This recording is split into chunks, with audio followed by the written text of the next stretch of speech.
a man, he's a great soul. He attempted his best to bring something out for NTPC and make their hydro successful. आइए साहब.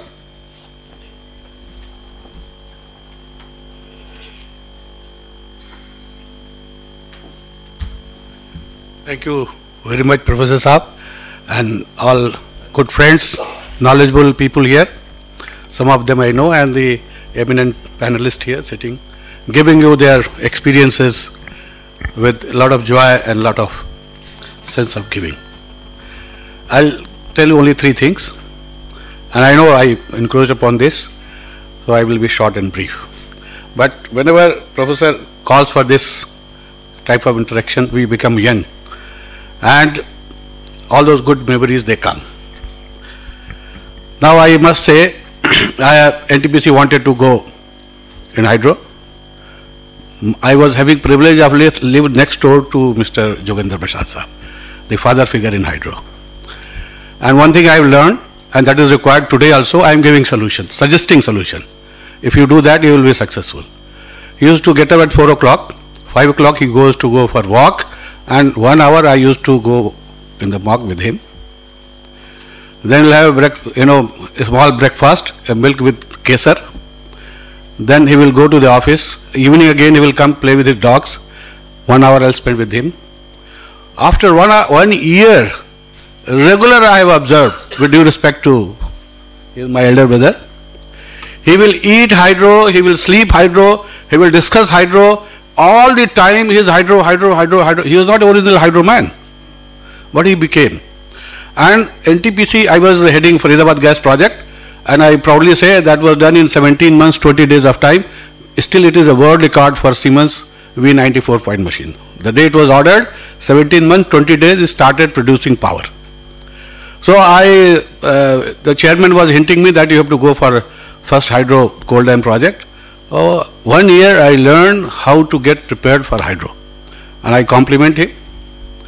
Now, what is the secret of success in this project? I have learned from him that either you decide or you get decision. State of indecision, if you allow, no project will come.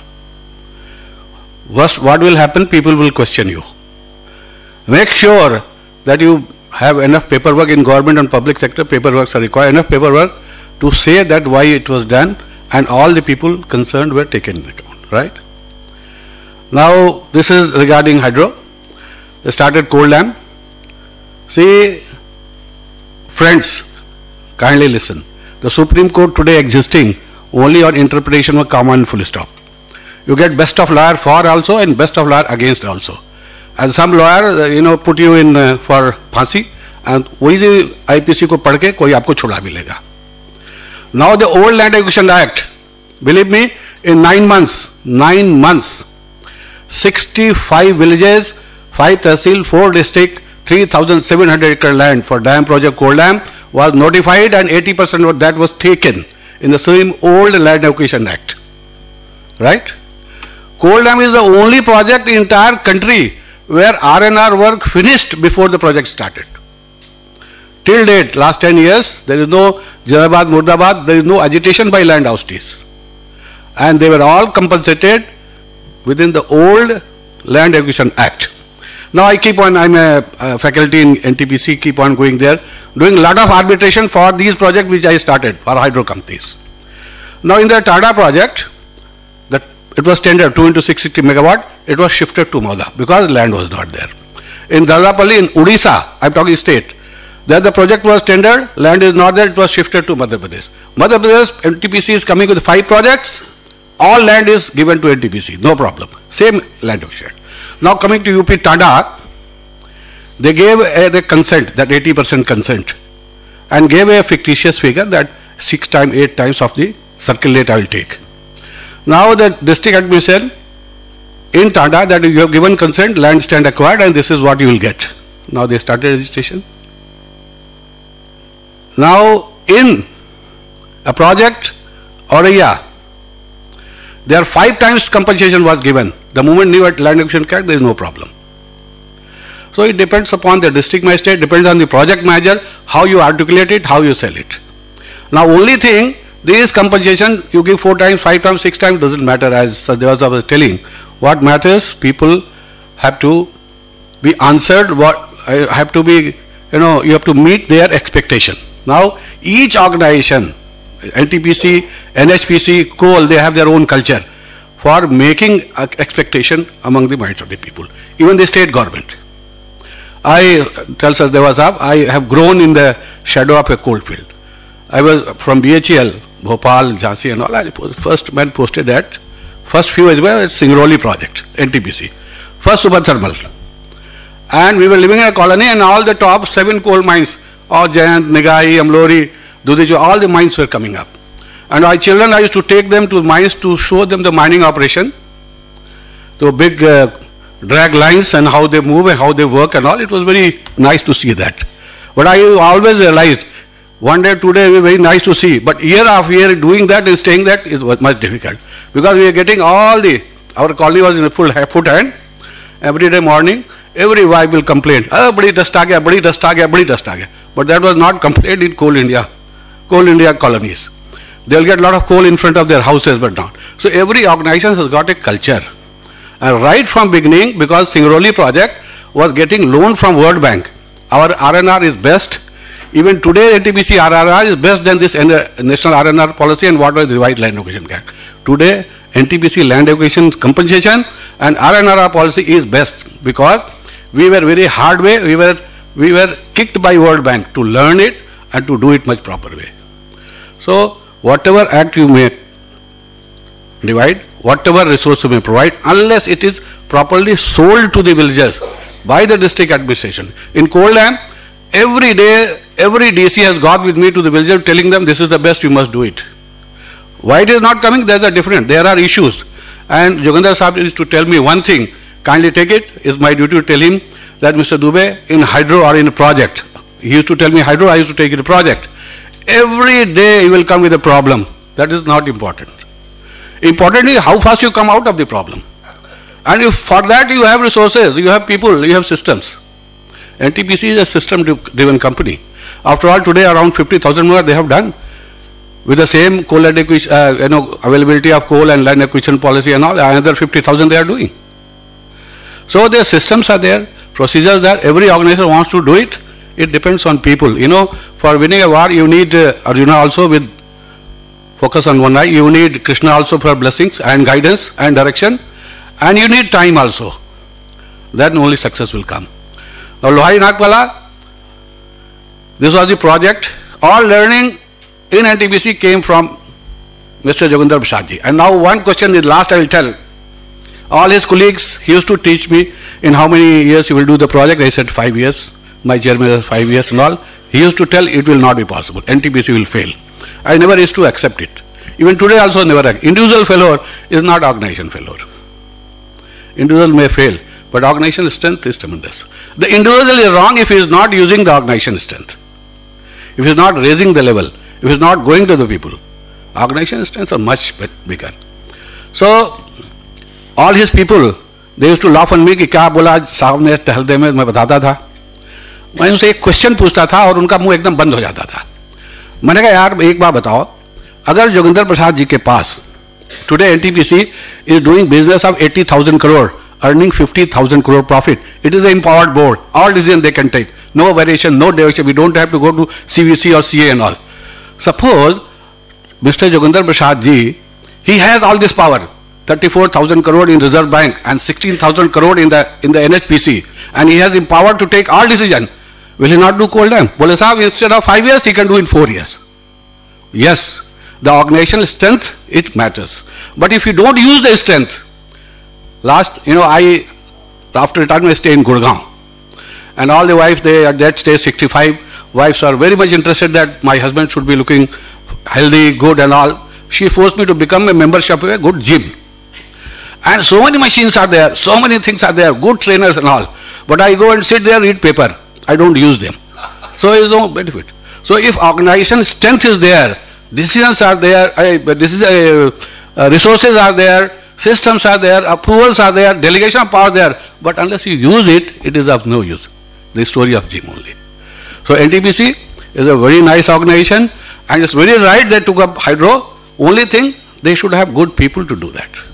Thank you very much, sir. And projects will be done. Without that, there is no, like sir was telling, Khera Sahab was asking how much power is required. We will go only when we take decision. We will go only when we do power station. Thank you very much.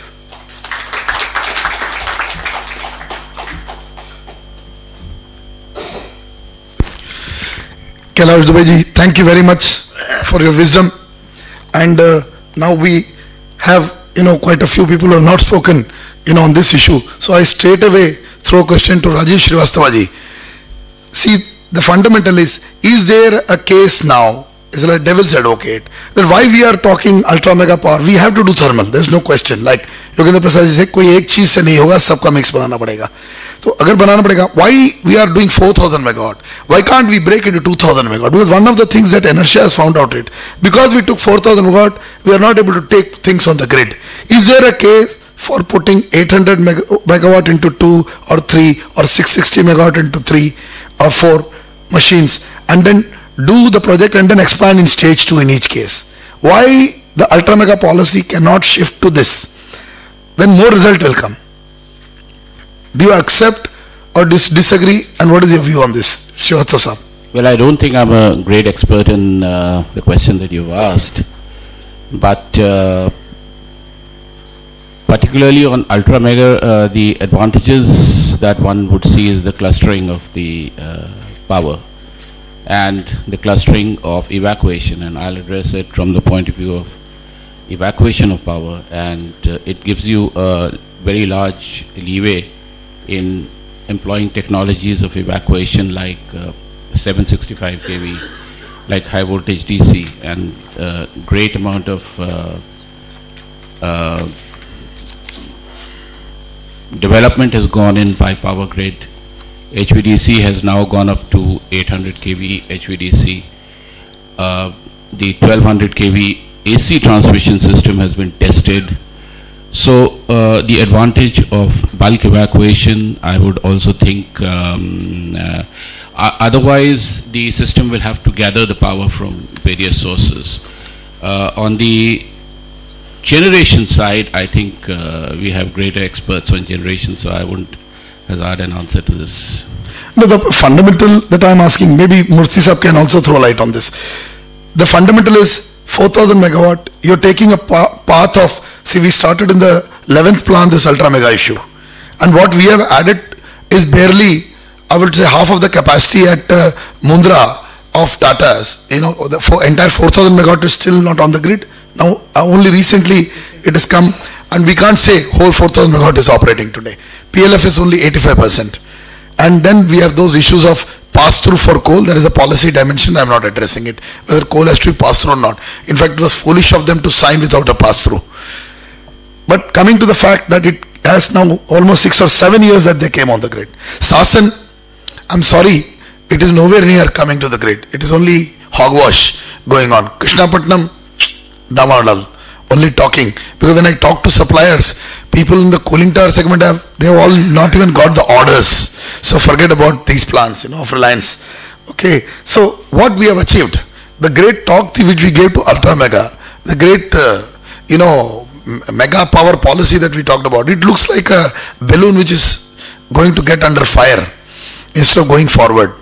So what do you think, Murthy Sahab, on this? I think basically, as Srivastava said, basically the ultra mega has been thought over with the idea of having major generation which can be transmitted bulk to the areas. That's one of the reasons behind ultra mega project development. And as far as ultra mega projects is concerned, why they have not come up? This is a question which you are saying. The reason could be the developers. That could be because the projects of this type, if they have gone into hands like companies like NTPC, these projects should have been already up and running by this time. But for the policy by which you are giving it to the cheapest guy without talking about the policy changes which are now happening, were not there in the first ultra megawatt project. So that's one of the reasons for these projects not coming up on time. And I think that's a well-known fact why these things are also not coming up. Coal, as we said, is one of the reasons for these guys, and they want more price than what they wanted earlier. These are all known facts. But as a policy, 5,000 megawatt is a bulk generation at one place and transmit to the required area. That's one of the reasons I think if you see the projects also, they are located in different parts of the country. It's not standardized at one place. So the reason is to generate bulk power at different places. And I think as a concept it's not a bad idea. But the problem is the implementation, the project management, decisions. I think these are the things which have killed ultra megawatt power projects today. No, but again coming back to that capacity issue, if you had taken smaller nugget of 2000 megawatt, wouldn't there have been different and more number of parties competing with the current norms? I mean to say indigenous supplies to support your manufacturing, and if your efficiency, higher efficiency, like now in the next half of the discussion, we are going to talk about easier availability of loan. Like one of the issues that will come up in our financing is a completely poor exposure of private sector banks in India to power sector and infrastructure also. In fact, the biggest culprit is private sector banks in India, including the ICICI and the HDFCs of the world. They must be given a danda if they are not investing in the infrastructure. They are investing in pan ki dukan. That will come in our next slot. We will continue to discuss. But I mean to say, there has not been a concerted effort to do the case 2 ultra mega. The case 1 was state. One is that you are doing coastal and hinterland plants. Second is case 1 and case 2. So the case 2 ultra mega, which is basically state, why not go to 2000 megawatt and then cascade? This cascading of 2000 megawatt and this sort of thing already has been achieved by NTPC earlier. This cascading has happened in the power. Agreed, but then in the current L1 psychology, NTPC will not get any plant. Yeah, that is. They will not get any project. That's one of the major reasons why ultra megawatt power projects have failed, I think. Can I just add to it? Yes, sir. You see, I remember from NTPC I bid for ultra mega, and those were very aggressive bids from NTPC's on. You are never before bids. Never before. Yes. But we still were not L1. Yes. Reason is there are many things being a public sector we cannot do, we could not do. Public sector means you have to be transparent. Correct. You have to be treating others as equals. Correct. And public sector will not shy away after 10 years or 5 years from giving the power at the agreed rates. That is where the problem is. Yeah, but then how do we explain success of organizations like Jindal? See, there are cases of success in the country. I'm not taking the name of an Adani or a, or a Reliance, because Reliance I consider as a failure. In my books of accounts, Reliance is a total failure in the country. They actually spoiled because Lanco's bid of whatever, around 190. There are one thing. Hanji. There are many things the public sector can't talk on this subject. I know, sir. But we should talk, sir. No, I also know. But publicly we cannot say. Because No. Just how I told that. Sir, there is no gag order. But don't talk on the subject. Sir, वो gag order नहीं होना चाहिए. क्योंकि let us come to this because hard fact, it is not criticizing. What is the way out? Otherwise, they will never get the projects. So I am finding a solution here. Why not? We want to build a capacity. So why going L1? Why not go through a price discovery? I give you an example. सुनिए, only thing, जो corruption word है ना, वो dictionary से हटा दीजिए subject. नहीं sir, मैं इससे डरता नहीं हूँ. मैं थोड़ा सा इसमें डिफर कर रहा हूँ. आपसे पूछ रहा हूँ. आप बड़े लोग हैं. I think, Professor, if I got your question to Mr. Murthy correctly, the ultra mega power projects of 4,000 megawatts at one place. Your question, if I have taken correctly, that why can't we, the where advantage is hand holding, because the government is providing you. Exactly. That hand holding, if you see the order which has been issued Ministry of Power few days back, that has been taken care in that, because now even 1600 megawatt is having same facility available as per new order. Okay.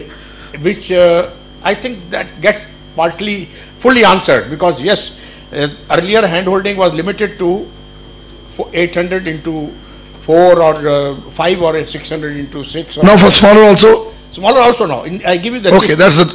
Now what is happening, you are very right. Always you can add 4 plus 4 is 8, 2 plus 2 plus 2 plus is also 8, 1 plus 1 plus 1 plus is also 8. And if each unit gets the same hand holding support, whether NTPC or private or whatever system, our capacity will build faster, no doubt. Because exposure on the loans will be taken by more people onto their shoulder, and that will be better. I think the new policy which they have announced very recently. No, I have something else to say, No, if I take your correct question. No, that's right. Question is taken correctly, but I have not completed. Second thing what I mentioned, With your permission, let me complete. Fuel, yes, fuel is very important.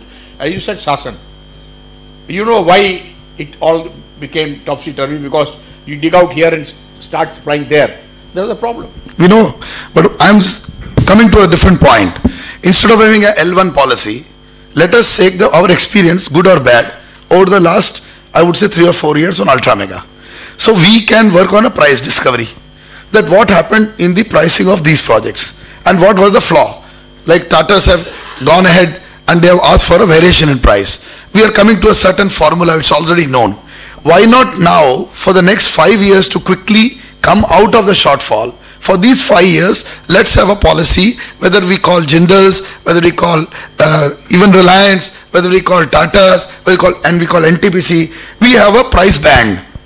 For coastal power plant, we have a price band for thermal power plant. And let us give these capacities. And let us also say, no factory in India can be loaded beyond this capacity because they are not able to supply. If you give all the 10 order to L&T, they cannot supply. If you give all the 20 order to BHL, they will also come into crisis. So see who can eat more. Maybe BHL gets about 40% of the orders, but the rest also are loaded.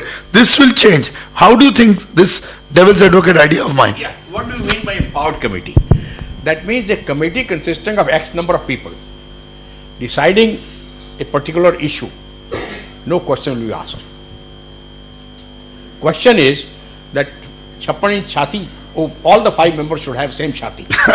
I tell you, even today system, I am not... today you are taking decision and tomorrow you are being questioned. No, empowered committee, if you see the genesis of the empowered committee, it is built in that. But somehow each one of the members of the empowered committee wants to be more loyal than the king. As a result, otherwise the system, even I have taken in my lifetime, when I was in the project, L2, L3, because question is, how do you complete the project? I mentioned to one of my friends from Indian Oil, I was asked to look at the refinery, Panipat refinery. There's a classic case study you should do. I'll send you my report on that. When the steel prices went up, copper prices went up, suddenly the contractors in LSTK concept in the refinery, they all washed off their hands. You know that. The management, they didn't go to the government because there's what is called those Ratnas, Maharatna and all that. The board sat down. Okay, let's find out solution. First solution, steel shortage. Never mind, prices have gone up. I'm not favoring IR or Jain or Hetal or anybody. SAIL will provide directly to the plant. Correct. And I'll pay the bill. Right. There is solution. And public sector has done it. If you want, then can be done. And this Panipat refinery was completed within less than 10% of cost overrun, despite the price reduced because they are done on time. And it took board a decision. Board was not fired.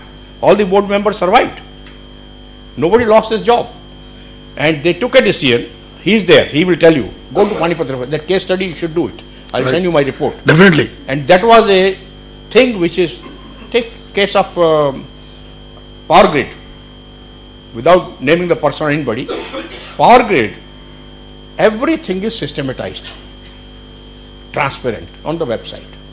Everything. Yes, one thing is that the organization is very information centric. Once you do that, they were the quickest to reply to my RTI, by the way. Once you do that, your website will tell you why I went for L2. You don't have to do explaining to CVC. Exactly. So, abhi hamare system mein, pardon me by saying, these things are there. Lekin hum log somehow just to get quick promotions and all that, try to bypass it. Anybody who is impaneled on the absolutely, what you call, clean system to be taken as either a company chairman or a director in Schedule B or C, you will find something coming up against him. लाल लिफाफे में चिट्ठी आ जाएगा बिना sign किए. तो ये चीजें जो है ना सिस्टम में हैं कि करने के लिए जिगरा चाहिए. System doesn't prevent you even for going. Other day I was seeing that prime minister time bomb which serial comes at 10 o'clock in the night at Kargil time. Yes. The defense procurement, there is a way to do it. I know how many people will share the story with me. Our president Venkatraman, Yes. when he was industry minister in Sri Prakasa government in Tamil Nadu, Japanese were asked to put sugar mills under bilateral arrangement. 10 sugar mills were installed in Tamil Nadu. The concerned joint secretary found knock at the door. A Japanese fellow came in. He says, "Sir, you have completed the 10 project, or we have kept 10% money. Please tell us how to be distributed." He just wrote a note on the file. "Sir, the Japanese representative came to me and said they have kept 10% to be given to various people. Please," and he wanted names. "What do I do?" One line. What Venkatraman wrote on the file. Asked them to put 11th mill free of cost. It was done. Beautiful. It happened in this country. And it happened in this country. It is provided in the system. लेकिन क्या है, अगर आपको क्या होगा ना कि आपने भी सब जगह घर में लिखा होता है beware of dogs, आप अंदर जाते ही नहीं, आधे तो आपके दोस्त वैसे ही चले जाएंगे बोर्ड लगने से, why you lose the friends? Because of that board, beware of dogs. Right. Ajay, Hetal ji has not come into the discussion, so I'll take and then I'll come to you, sir. Hetal actually will like it. Hetal Mehta is from Gujarat, so we would like him today to talk about how things have not faltered and they've continued to progress, including the build-up of, now I'll talk about the 214 megawatt Charanka solar park. We both visited it. So what is so unique about the decision-making process? Same set of officers, same set of IAS, same system, no change, how things have functioned there. Sir, I'll take only 1 minute. Professor Saab. Hanji. I will, here. I'll take only 1 minute. I have to share information. Hanji. I was not there. The recent tender of NTPC were only North Karanpura. Only 3 bidders were there, PHL, L&T and Doshan. Okay. That it is total EPC in a disturbed area. BHL price became lowest is 3.9 crore per megawatt. Oh. Total EPC. Great. And धुआं उड़ गया L&T का और Doshan का. So BHL have also learned how to be So competitive. BHL has come to competition. Anyway. That is number one. Yeah. Number two, I was with Bajaj. I took everywhere how to, that their 2000 megawatt, how to do it, including China, everything. There, we only ensured that we'll read the specification of NTPC, come away full stop. And the Chinese were higher than the BHL. Right. So it is when you really... It is related to the specifications. Yeah. Okay, sir. Right. Hetal bhai. See, 240 megawatt solar Charanka, what you are telling, has come up within a year time. Less than a year, in fact. Less than a year time. But the planning was started way back. That was the thing. First of all, see, if we want a result, it should come within. First of all, your psychology of 8-hour working has to go away. In governments, you mean to say? Everywhere, even in government, even in private. No, private sector I see, when I go to an office of Jindal, I see people at 9 o'clock sitting. So this culture I see maybe in NTPC, maybe in a couple of companies. I do not know about all PSUs. But whether the culture is all pervading in PSUs now, that is the question. Maybe. But see that... Right, sir. I want to come to Rajesh Srivastava ji. So, what do you think? Is it possible, see, we now move towards the issues of a little bit towards financing because time has come to move away from this. Are we not supporting renewable energy especially and also general energy? What is the type of financing for more energy efficient stations in the country? Today, you have been looking at financing of solar and other issues with some of the major banks in India. I don't want to name them. But I want to know from you, why so much of limited exposure to areas which need greater support? It is not like Germany where, people have bought power at a very high tariff of 25 to 30 to 35 rupees a unit. But in India, we're seeing 6 to 7 rupees a unit is feasible in solar. But yet we don't see banks coming forward in a very aggressive way. Whereas today we are seeing 4,000 megawatt being signed in some other place by the SECI Solar Energy Corporation Minister, and that is in the direction that has been taken. We have been advocating 40 gigawatt solar as national solar mission instead of 20 gigawatt. So we are seeing the direction. But why bankers are not coming forward? I think the primary reason that bankers are little wary of supporting solar, and I must tell this audience and professor that bankers are actually supporting, they are giving the debt portion do solar projects, they do a very comprehensive risk analysis, which any financial institution has to necessarily do. And one of the elements of that risk analysis, there are about 10 or 12 major elements in that risk analysis. And one of the major ones is the risk of offtake and the risk of payment security. Now, if the ultimate buyer is a DISCOM, and the kind of policies which lately that you have seen, the DISCOMs seems to be now availing the financial restructuring package of the Ministry of Power. The DISCOMs which have accumulated huge losses seem to be coming back. The tariffs have been revised, but on the flip side you suddenly see a very high political risk today. And the risk actually relates to tariff. There seems to be a competitive political struggle to be one up on slashing tariff in his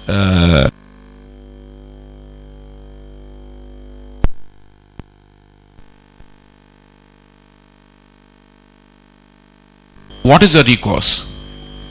The banker has to insist that the DISCOM gives a letter of credit, a revolving LC, has to give an escrow, and especially for the DISCOMs like Tamil Nadu and UP, which have very high accumulated losses, Rajasthan, one has to also insist that the developer also backs it up by adequate debt repayment facility, because of the huge amount of risk that one carries in dealing with the DISCOM. But don't you think, in a general way, I'm just making an intervention here. In a way, see, starting, let's say, an airline or starting a retail shop, the path to profits is a shorter path. Working on development, building the country, which is project for the country, has a very long path. We see that in power plants, it takes roughly 18 to 20 years to come anywhere, and then the asset will continue to perform for another 20 years if life extension program and all is done, especially experience from thermal and hydro is clear. So, in such a case, the treatment cannot be similar, and bankers are barely lending for 10 years today and a very higher rate of 15%. And even I would tell you, I should not say that, but you go to a Chinese bank, it may fund you in the future in the next 3 years at 3.5–4%. How will these banks work? They have to be given a danda by the Reserve Bank of India. The banks, just to clarify one point, are actually lending for 20 years for solar projects. But I see very different situation for any project, thermal and conventional, because I tell you, even in conventional, areas like thermal power with supercritical is saving coal to the extent of 36 to 38%. So to that extent, the investment, I would say both use of working capital financing as well as debt financing must show a more I would say effective way of encouraging these projects. Yes, definitely I agree with you that the banking system can be mandated to lend a higher percentage to the power sector and to the solar sector because of the environmental. No, I'm saying rates, also the rate of interest. And economic advantages which are flowing through the system. I'll just add to this. Sir, let me, but to do that, the economic advantage has to be factored in through the... Just a minute, sir. Khera sahab, you'll have to give me 1 minute. The economic advantage has to flow in through the system of the government and cannot flow in through the system of the private bankers or even the public sector bankers. So there you can make it a priority lending as you've done for the social sector, for the backward classes, for the rural sector. You can make power as a priority lending. But the risk mitigation, the government will have to provide a mechanism which will offset the amount of economic advantage which the society is going to take benefit of. I'll tell you just good information here. About 4 days back, a major step has happened, and this is IIT Powai campus. It has got a 1 megawatt solar integrated rooftops, all the rooftops have been integrated 1 megawatt. And suddenly the IIT Powai has become a producing building because it is producing 13% more power than it requires, and that 13% will be sent into the grid. This project was financed by the MNRE in Toto as an example. Now, and it used a local intra-grid to integrate the entire power supply situation at the campus. Now, why these kind of projects are not taken up? It needs a grant from the ministry. What is happening? Why no banker goes? And I'll tell you, by the way, it's a private sector company, Mahindra EPC, which has done it. I understand this. Banks are happy to. Power has started doing this. Yeah. Not Delhi Power. He will, I think, know better than me. Let me just tell you one basic thing. As he rightly said, no banker will do debt financing or working capital financing without being sure of the returns and the security of the financing. But power sector, it is a cash cow forever. But let me tell you what has happened in the process is, there have been some very bad examples in the past, recent past, where the banks have run into problems of this becoming bad debts. So in the process, what has happened, they have gone to the other extreme with respect to financing these projects. They try to be 2, 3, 4 times sure. But sir, my research tells me that the ratio is the 80-20. So even in a credit card business, the 80-20 principal applies, 20% do not pay, and you still keep selling credit cards. Because you take 48% interest. Yeah, fine, that's fine. That's possible, you can fleece people. No, that is only in India, sir. That is only in India, not in US. In a US market, that does not apply. When I see a global standard, this is fleecing Indians, this is cheating Indians. It should not be knee-jerk reaction to the other extreme. Yeah. We should be realistic in terms of the risk. See, when I analyze private sector projects in India, 80% of the time these projects are working. They are also suffering the same issues, land acquisition, environmental policies, and people go and squat on their land. I'm not saying that they are totally, I would say, true, because profit motive finally sometimes goes to the extreme. We all know that. But it will not be like the public sector, which is more committed to the nation, because it has to be committed. But on the flip side of the argument, when I get a PR, I don't want to name the company, it says somebody was given a shawl at some place and the chairman of the company was there and they think Inertia will publish it. I tell you, it's a piece of toilet paper for me. So those kind of issues also come up for us. So we want hardcore action. We are saying companies, whether it's private or public, I don't differentiate between them. I only differentiate in the style of their management. Give them equal opportunity, and that is why I was discussing the price discovery formula. So when I come into financing, I think there is a need for representation, because the Raghuram Rajan committee and my good friend Urijit Patel, who has come as deputy governor, have given a danda to the public sector banks that they cannot shy away from investing in infrastructure projects and the power projects in particular. Why no such danda is given by Reserve Bank to the private sector banks? You're all experts, you spent time in the industry. What is your view? Shouldn't it be given? Who wants? Yeah. I'll tell you. There is one formula. Again, I'm telling as a layman on the basis of what I see, what is happening in the power sector. There are two features which are built in the old as well as new scheme of things. 35% of generated power goes to the state where the host state. A. Plus, every state, depending on the rural population, depending on the political philosophy, gives X component of power at 50 paisa or 40 paisa or 30 paisa unit or free, whatever you call it. If you aggregate this portion together and take out the soft component of that, why not this taken as something which banks should take it as a part of the corporate social responsibility and add on to a tranche on the loan given, additional, rather than going in for due diligence 5 times, 6 times. That is okay, due diligence required. But this should also become a part of due diligence, because ultimately power plant is giving 35% to the state, plus out of that or whatever is that, some power goes to free or at lower slab, which is not recoverable from the higher slabs. If you aggregate all this in terms of money form, depending on the megawattage you generate or BTU, the billion units you generate and distribute, I think it can be articulated to the banks, and banks should take a note of it. Right. I'll come back to Hetal because we just missed out on the Gujarat issue. Now the same things, the investment. Gujarat government has been able to provide the funds for developing, and they are expanding the Charanka solar farm to 500 megawatt. Quick time this has been done. And it was done when the prices for solar were much higher. So this has been achieved and they are progressing. They are the first 1 gigawatt solar state in the country.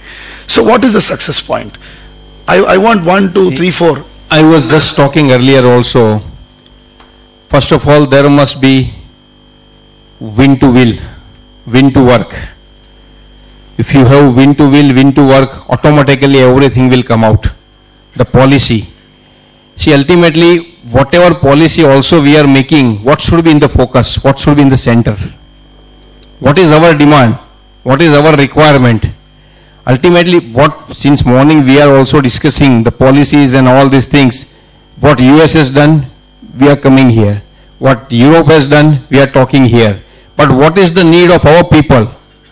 What we want in this country? So focus or center should be our requirement, our demand. And that's what probably the Gujarat government is doing. What is requirement? Where it is requirement? Why it is in Charanka? Like that. So basically whatever policies we are making, the focus and center should be our demand, our requirement, our need. Second thing, financing what you are telling, see if lower interest, yeah, renewable energy. See if we are getting returns, people are ready to finance. But the returns are very good for solar. It's very clear that even today you take an 8 or 9 rupees tariff, the returns are still looking attractive. So that's why the people are investing there. Right. That's why the people are investing there. Money, you see, money is not there in this country is not a question. Yeah. Basically, you have to make them understand this is a profitable item. Some people like you or somebody else will go and tell them these are the advantages while investing the money in this. So people will ready. So finance won't be a problem in this country. Only the mindset has to be changed for that. That's all. Yeah. Right. Yeah. I want to add to what Hetal very rightly said. Ultimately, number one, as he rightly said, finance is there. Today, the banking sector's position is this. Their deposits exceed their lending. They have a credit overhang, they carry it with them. They're sitting on heavy deposits. They are sitting on deposits which are very lendable. The question is bankability of the project. And you asked the question about Gujarat. His answer ultimately came down to governance. If there is governance in a state, I'll tell you some of the banks that I have been associated with, they are happy lending to Gujarat.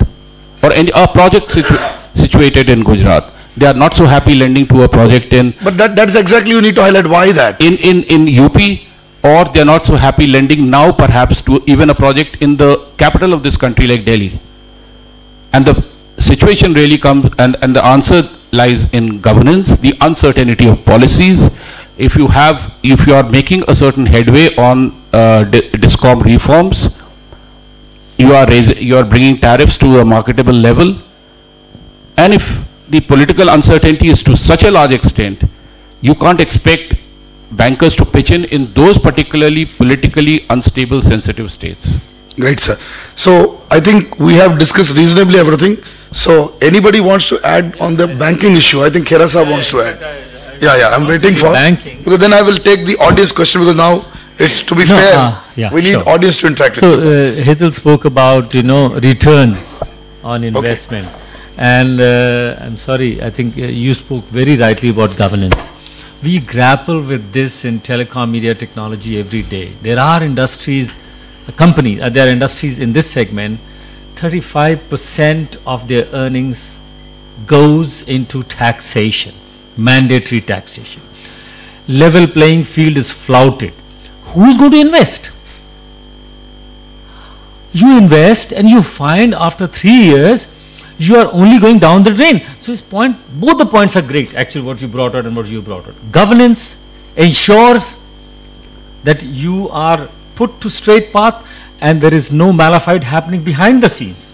He gave very good example of willingness to invest in a so-called, I mean, we don't know, but hugely well-governed state like Gujarat. I mean, I'm not being political here, but then that's what you're saying. So that is the Which is a situation. fact. Which is a fact of life. So we must accept it. Then you said, oh, even NCT or Delhi people are scared now. Again, because of the issues of the governance. And he very rightly brought out, which I just want to, buttress only, returns are the key. Are you getting returns or no? Who will come? Nobody will come. You can't put your money down the drain. That's no question. So we grapple with this.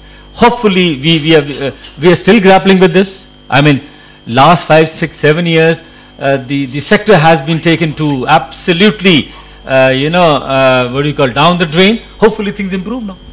Right.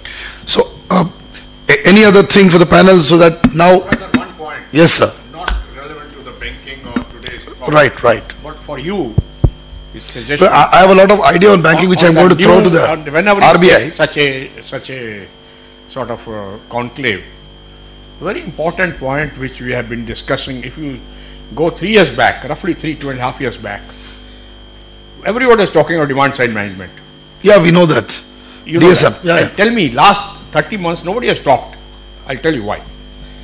Today you have done the labeling of the ACs. Go to any government office. Yes. There is no 5-star AC. Yes. All 2-star. Yes. This lip sympathy to demand side management It's very dangerous. is very dangerous. I would like you to take a conclave on the demand side management, because demand side management is like you have to take like a religion. Right. It has to be taken like a religion. It has to be practiced down the line. You are talking of now LEDs, you are talking of CFLs, but LEDs comes with this screw holder. CFL came with the ekdam behuda size. I mean, you can't, everybody cannot afford replacement of 20 bulbs in the house. So demand side management on the, not only this household, you are forgetting, go to Delhi if you drive down now, today may be a little foggy, almost whole Delhi the street lights are burning. Right. If you mention to Gopal Saxena, please, यही तो हमारा earning है.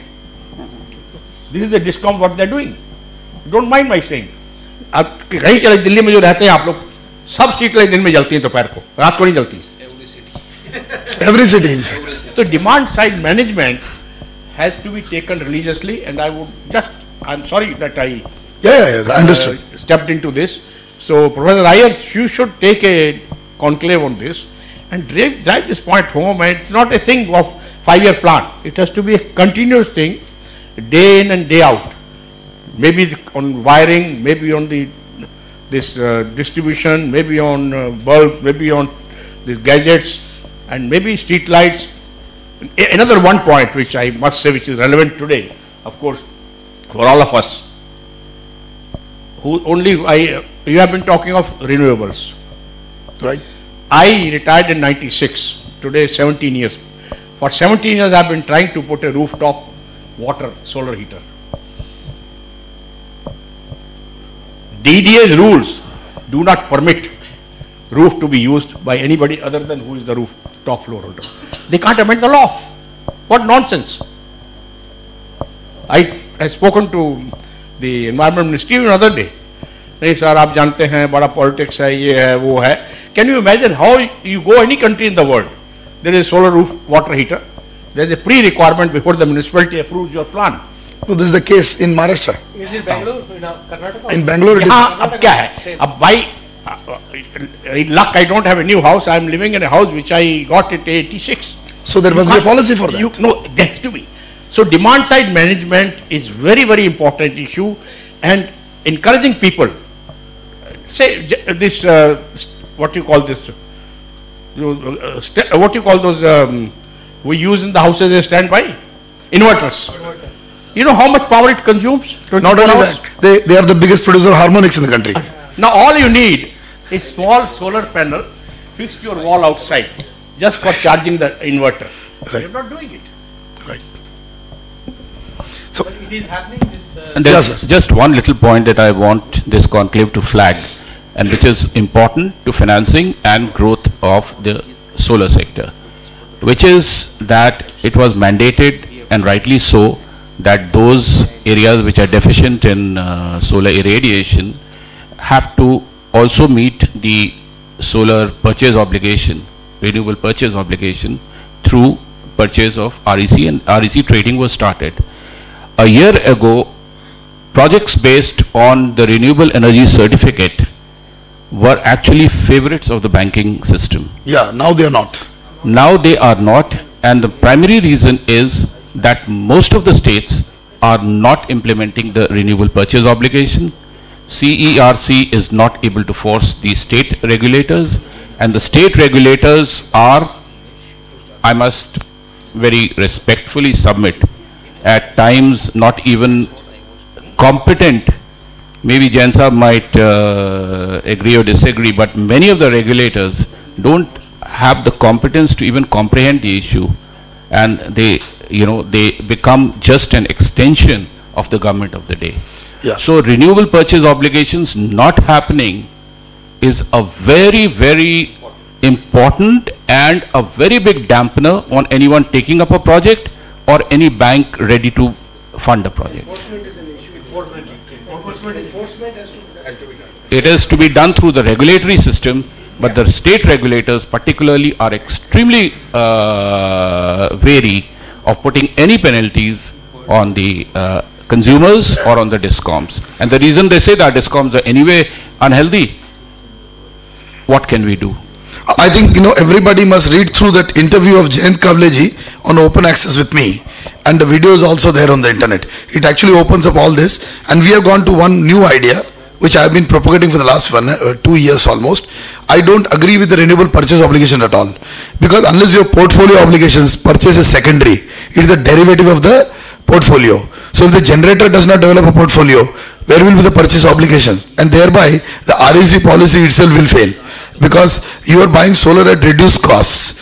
So how will REC, which has to be a trader component? No, it's a portfolio obligation. No, this is not. Today it's a purchase obligation, sir. See, the law is a purchase obligation, that is the flaw. We are coming to that. When it says 0.25%, I don't agree. You cannot have a purchase obligation without capacity. it's not Prof, just listen me out. The obligation is that 0.25% must come from solar, either generate, unable to generate, then purchase the REC. No, but the definition has to be portfolio, not purchase. The fundamental flaw in the definition is generators are not going. I don't want to name. A major company was sitting with the secretary, joint secretary solar at a top company, and the two executives were quarreling ki you cannot impose obligation. Suddenly the secretary said, behind is a media guy, be careful about what you speak. Then they shut off their mouth, and both of them were trembling and exchanged cards with me. I don't want to name the company. It is the top 3 in the country. This situation has to stop. See, first of all, the violators of this purchase obligation are the top companies of India who are not going towards solar. It needs a danda. It needs 56 inch ki chhati. It needs a no bar. उसे तुम नहीं करोगे तो तुम्हारे ऊपर हम penalty डालेंगे. सवाल ही नहीं उठता आप कोई भी हो. So anyway, now I open this to the forum. Anybody can interact now. Questions from your side, sir.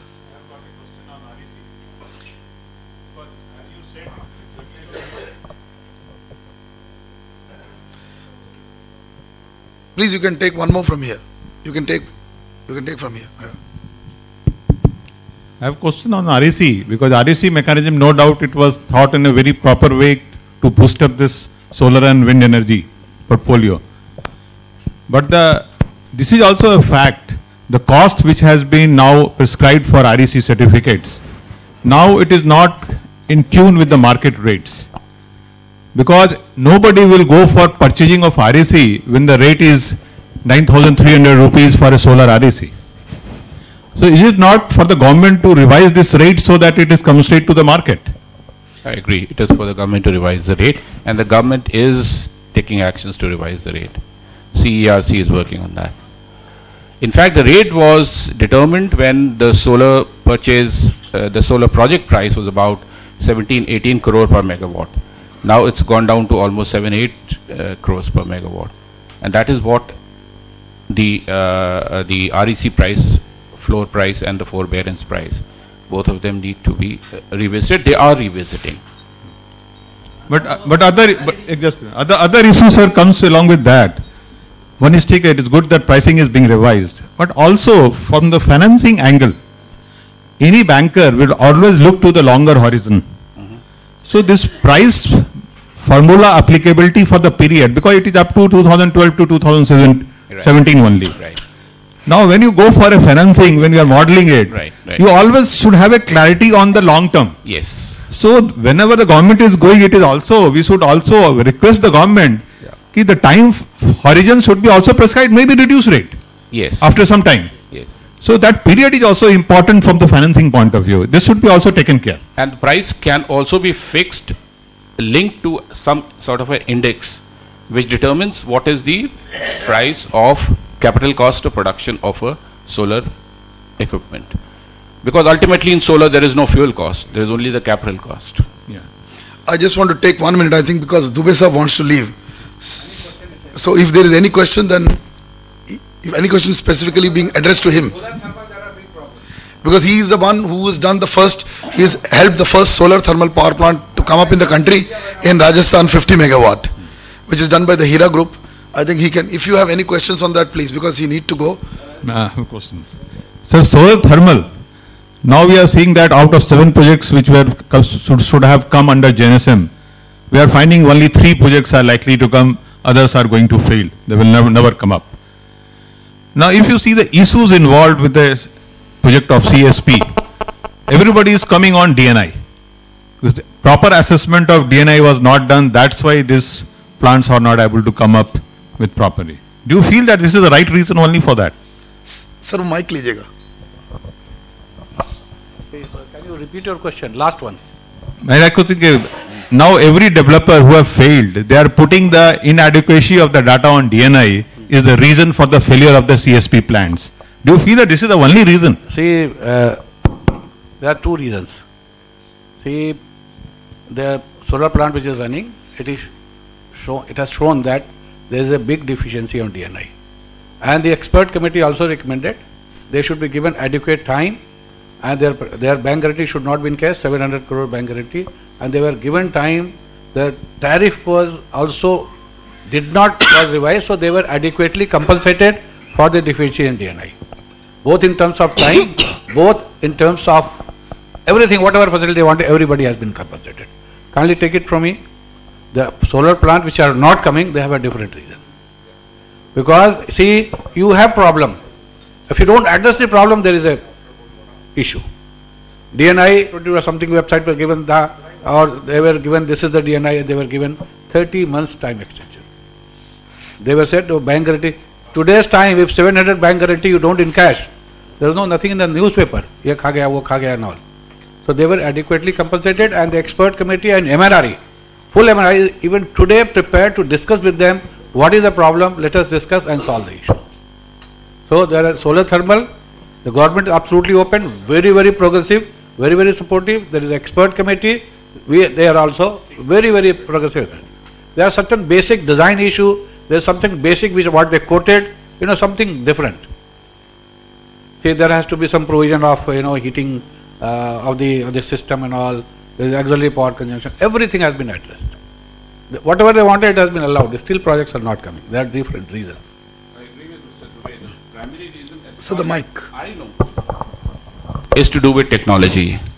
This 50 megawatt plant has been commissioned. Technology is something which is a little uncertain, not as well established as, let's say, a coal-based power plant technology or a PV technology. Technology in solar CSP is only of a vintage of the last 3 to 5 years, and the only 2 countries which have established are Spain and in the Mojave Desert in USA.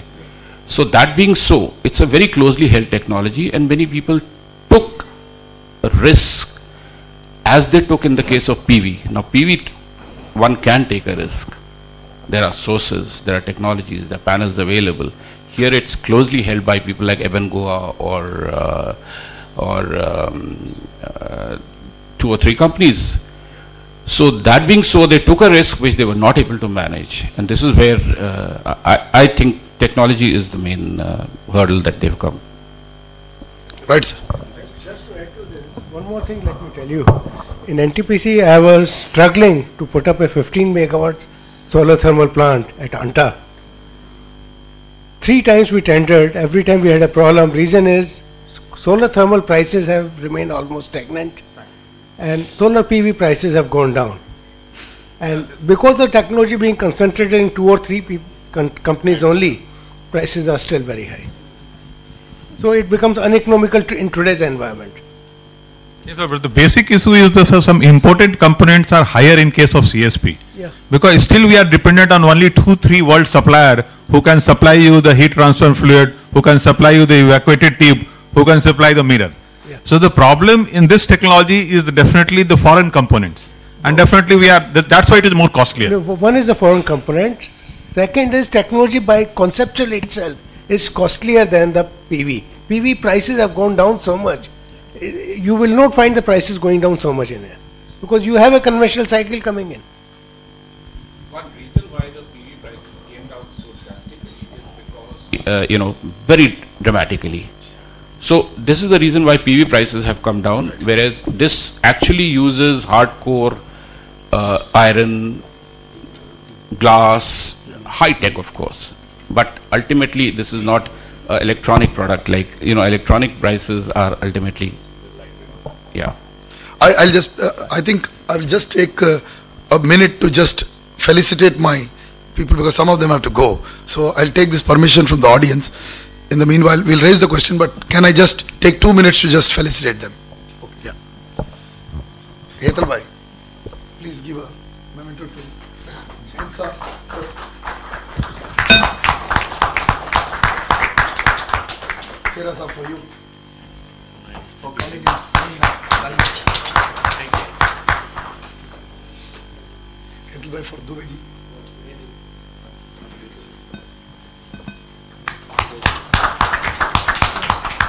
I would request Jain sir to give this to Sajdev ji. Please give a big hand.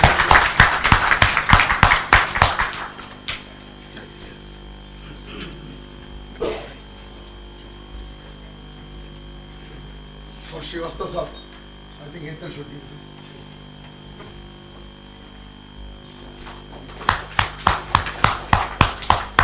And for Mr. Murthy, the request is there, sir. Honor Murthy, sir. Honor for me also.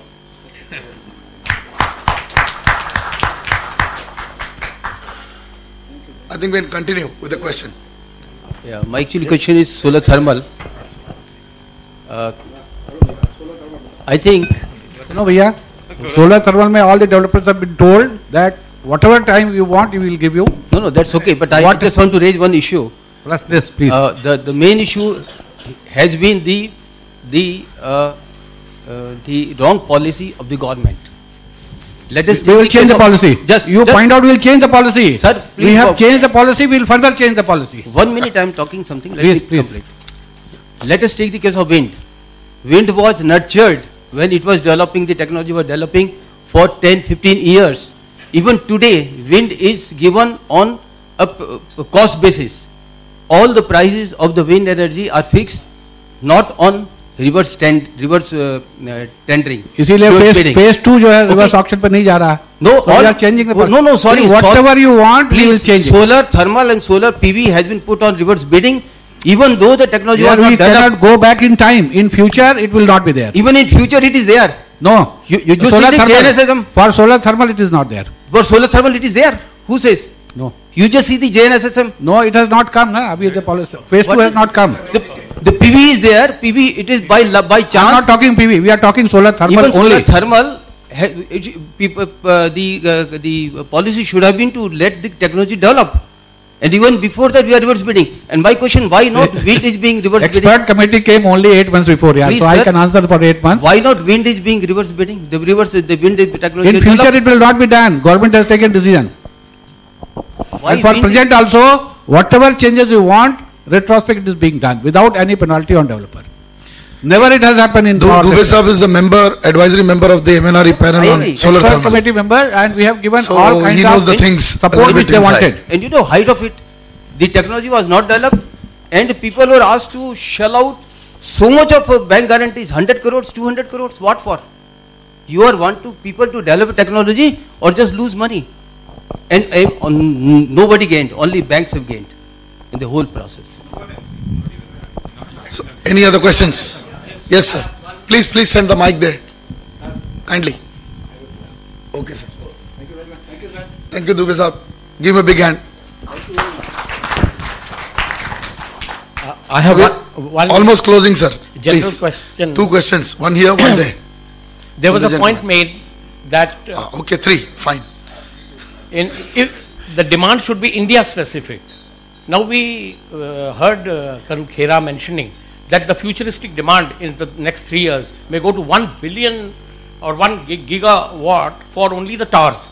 Now So that is 20 gigawatt I was saying. Yes, sir. With No. the entire TMT, Yes. that is No, what I technology, media and what you call as broadband integration. You I know? wonder if in China, every square kilometer, how many towers are there? It has been monitored. Now, my point is, in a country where people, still there are villages where electricity has not reached, and where there are 16 hours of breakdown, what is the aspiration of some handful of people who don't constitute even 0.5% to look for that kind of technology where wherever he is moving, he is seeing movies and everything.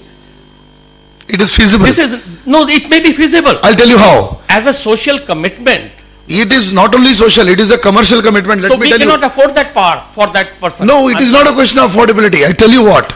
Please understand. अभी ये केजरीवाल साहब आपके free देने की बोल रहे हैं power नहीं वो नहीं मैं आपको उसका काउंटर देता हूं फ्री नहीं all our village economy today needs 20 gigawatt today अब my entire village economy of the country needs 20 gigawatt Let's ensure that first. नहीं Then talk about the latest. what I am saying I'm giving a solution. No, I'll tell you, Vijay Mallya will keep on making his calendar and try to become a Hugh Hefner. But what about those millions who are dying I'm of giving you the malnutrition? solution. I'm giving you the solution. Government has not got, but I'm giving the solution. Solution is one time, don't talk of subsidy. One time investment in solar, 7 hours your village will not go off the grid. So that you invest. Free power आप हमेशा क्यों promise कर रहे हैं? एक बार invest करिए. Second portion, जितने agricultural pump sets हैं इस देश में, all the agricultural pump sets are unmetered. And you will never come to metering, will remain a political issue. And I will also tell you, it will become controversial if I tell you, I started my career with pumps. So I know what happens. Bureau of Indian Standards will be in trouble.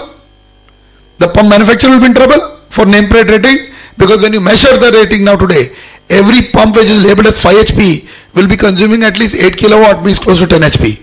That will be biggest national fraud in the last 40 years. So to remove this, solar pump sets, mandatory solar, NABARD funding should not go to non-solar pumps. This is in your hand. It does not need a biggest rocket scientist to do this. So why you give daily free power? Give one infrastructure investment to 20 gigawatt for rural and dedicate it to them. This is the solution I gave. Just let me add to what you said. Right. Only, I think less than a week back, there was Jain has gone, conclave in NTPC under the aegis of World Energy Congress. World Energy Congress Indian member committee is launching a energy portal. I know that. Energy portal, you know that, on 31st. Yeah. This issue came as one of the items. After they learnt it from us. No, I'm telling you something converse of that. No, I am all highly critical. They are using the office of NTPC, fleecing money, and second. World Energy Council will become the national fraud. One second, let me. I'm going official on It's this. all more important that we should know what is happening. No, they are the frauds of the country, sir. I'm not telling that. International frauds. You at least hear me. What the votaries of solar pumps told, I'll name the person, I'll tell you. He said, let's forget about solar pumps. Why? I'm telling you. The sentence was, we should stop solar pumps. Because it benefits them. We should focus only on solar lighting in the villages, and pumps should be Look at that. connected. Keep India down. I asked this gentleman, it is sitting next to me. I said, why? He says, footwalls are leaking. I said, footwall is leaking, why you blame the solar for that? It has nothing to do with the this. solar.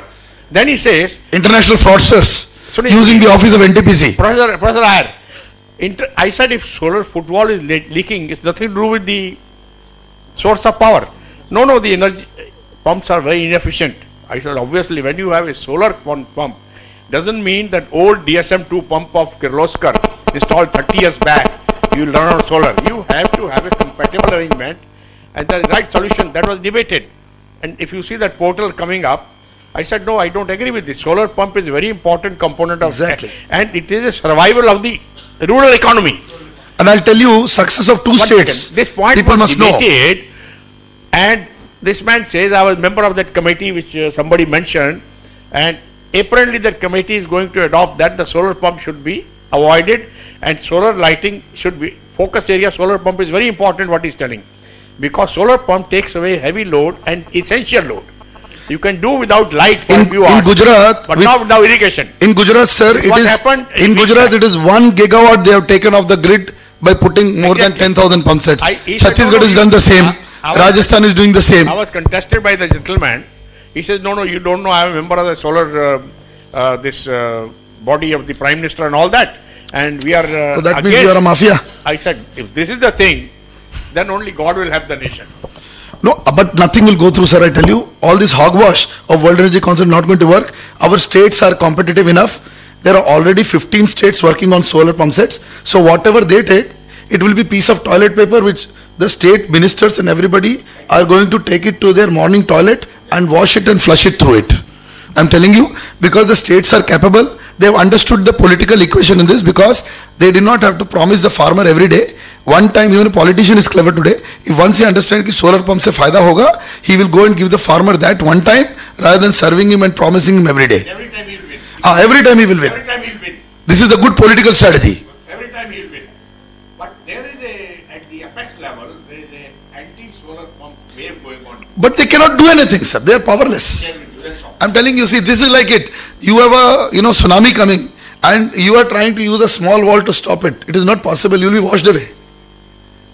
So that's all. I don't like this World Energy Council business, sir, because I've seen this when they came into India. Pierre Gadoni, he forced NTPC chairman and others. I don't want to blame the chairman. They are nice people. They said, okay, it's World Energy Council, so let them have the office. The office is free. The facilities are free. Everything is free. And these people are trying to find out how they will make more money, how they will get their tickets funded for coming and going. And we know what has happened to Europe. Today, India is at the ruling front.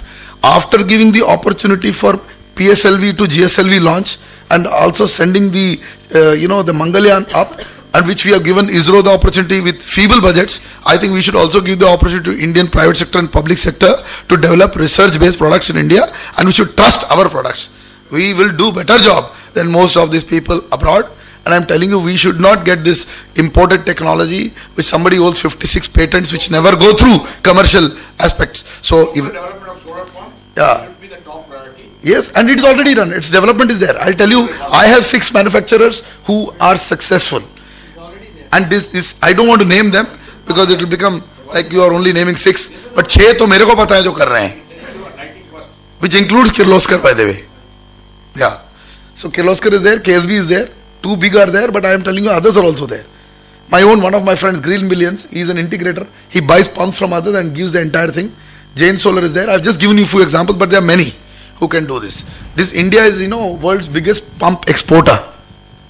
So this is only the integration only a component and system, because you're using the same stuff and you're only changing the electric source and using an inverter technology to ensure that all this works. The problem will be we need to provide that many service engineers at rural level. The service engineer has to go to the rural level. Service engineer has to go to households. So the problem is training the service engineer, not the technology. Any other questions, my friend?